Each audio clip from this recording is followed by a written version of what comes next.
Hello everyone and welcome back to the final segment of the day and the week here on the GSMC Fantasy Sports Podcast. And to conclude today's show, we're going to be continuing with our Sunday Night Football talk, more so from a fantasy standpoint, giving you some start and cinnamon advice in this matchup, because it could also, much like all the games I talked about, the huge fantasy stakes, mean a lot in your first round playoff matchup. A lot of players, whether they be waiver wire additions or guaranteed starters for you week in, week out, will mean a lot in this matchup as well. I do think that this matchup will see a lot more physicality out of both of these teams than I think. And I think that ultimately, that's the way this game is going to go. It's either going to be a high-scoring affair where ultimately both of these offenses are going to be hyper-efficient, or it's going to come down to the defensive play. Both of these elite defenses really getting home on both of these offenses. But as we'll see in this start, I'm kind of favoring the more physical players in that regard. And even though, it's going to be a little bit tougher to see from a Seattle side of things going up against this Packers defense, and you might have to get a little bit more imaginative in that department, I do think that their physicality can be a difference maker for them on that side of the football. So without further ado, let us jump right into our final segment of the day, talking about some guys you might want to start and some guys you might want to sit for this matchup. Starting off with the Packers here, because I think it's a little bit more clear as to what their game plan could be here. They're going to want to test the Seattle run defense.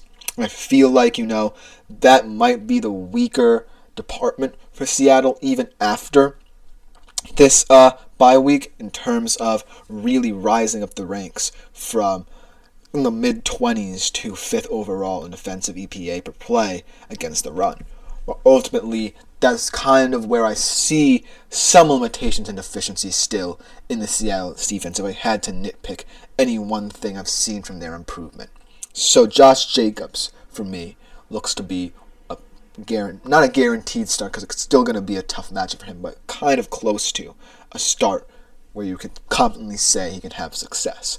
Because I think about how the Packers will want to set up in the pass game as well. And I do think it will stem from what Josh Jacobs does. Because if Josh Jacobs gets going, then potentially a lot more options can be available to you from a fantasy perspective. Maybe guys like Jaden Reed can step up here. Maybe guys like Christian Watson could have been on this list. But it all starts and ends with Josh Jacobs and how he sets the tone early in this game against that Seattle front. If he doesn't get going, then it could spell a long night for these Packers receivers. So that's why I feel like Josh Jacobs is going to be someone who's going to be an X factor in this game, and as a result, going to see a lot of touches and potentially a lot of fantasy production as well. And in terms of another physical player for this team who could be another X factor here as well, got to take a risk here in terms of who among that skill position core is going to stand out. Tucker Kraft, a player I mentioned a little bit recently in this show, but someone who I think very highly of as a red zone threat. He is the physical man for this Packers offense. And I do believe that should the Packers sustain enough drives throughout this game to the point where they're going to be in the red zone more often than not, then Tucker Kraft will have a huge say in what they do down there. Because of the fact he's going to be a physical presence to the Seahawks, might simply not be able to account for if they're struggling covering these multifaceted receivers.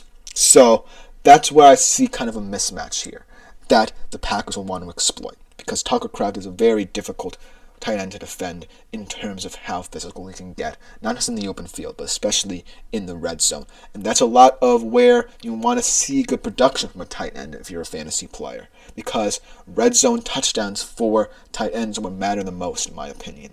And so Tucker Kraft has been one of the best, so look for him to continue with that should Seattle be too concerned with these receivers.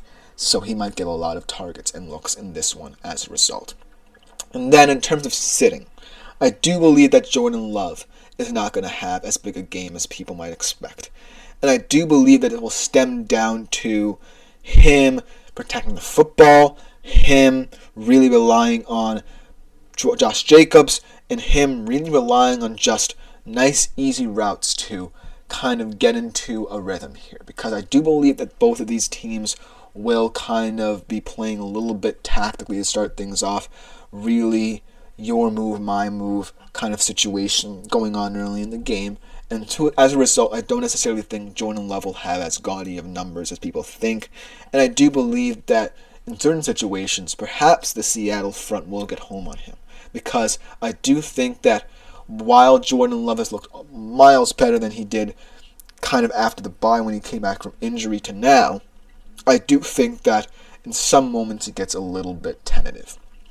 And so, even though Seattle's not calling as much pressure, dialing it up, they still can get home, and that's going to be a little bit tricky if Jordan Love wants to hold onto the football a little bit too much. So that's something to monitor and analyze in this game as well, should you kind of want to monitor Jordan Love from a playoff standpoint, but a long-term future standpoint as well.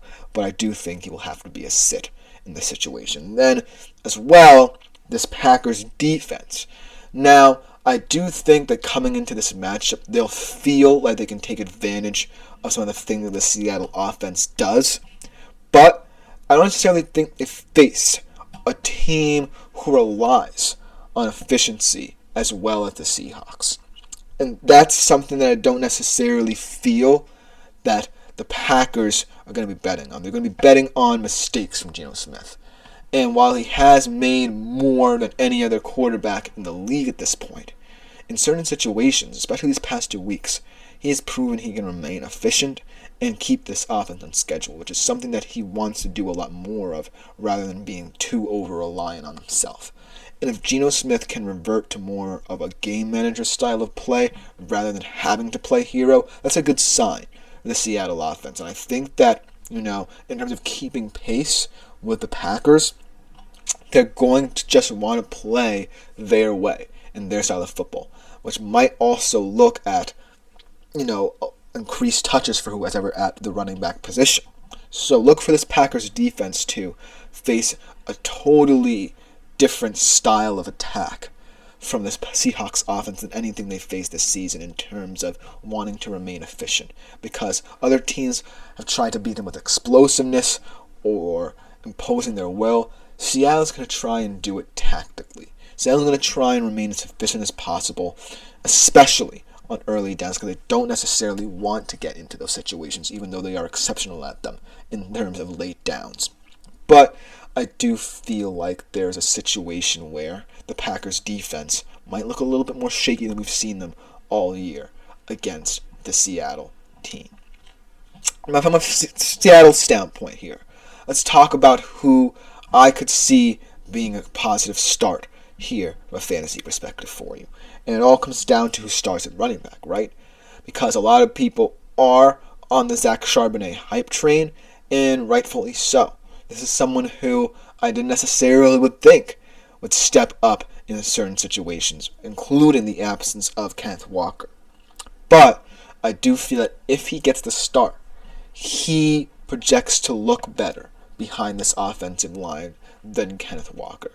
This is not, again, an indictment of what Kenneth Walker can bring to this offense, because we know when he's at his best what he can be. But Zach Charbonnet has proven that he can just get the job done and impose his will. That's something this offensive line needs, right? Because they do struggle in running situations. Then I don't necessarily know if you would want a guy like Kenneth Walker trying to create space for himself rather than a guy in Charbonnet who just wants to get downfield in a hurry. So that makes a huge difference at the running back position for Seattle. But I do think that if you're looking for someone to start, if Zach Charbonnet gets the start, then he's the guy who you think you should start over Kenneth Walker. And I never thought I would be saying it, but let's be real here. I do think Seattle's offensive line will be heavily tested in this one, and it will come down to the run game. And I just think Zach Charbonnet has looked better in certain situations than Kenneth Walker for this run game. And so that's why I think that should he start, he's going to be a viable fantasy asset yet again for your first round playoff matchup. In terms of the wide receiver position, I mentioned this as well and alluded to this. Physicality is going to be important here. A little bit more so than efficiency, because while I think that Seattle can remain on schedule in this game, I do think that the cornerbacks here are really going to test Geno. And I feel like DK Metcalf in those situations is going to play a huge difference. Because if you occupy these Green Bay corners in a way that physically tests them, then it opens up a lot of what JSN can do. And I actually put JSN as a sit just because I do feel that early on in this game, it's going to be testy for the Seattle offense, deciding what it wants to do. And so I do feel like DK Metcalf is going to have the bigger say overall in this game because of the fact that not only can he create space for himself, but create space for others in terms of how physical he can get.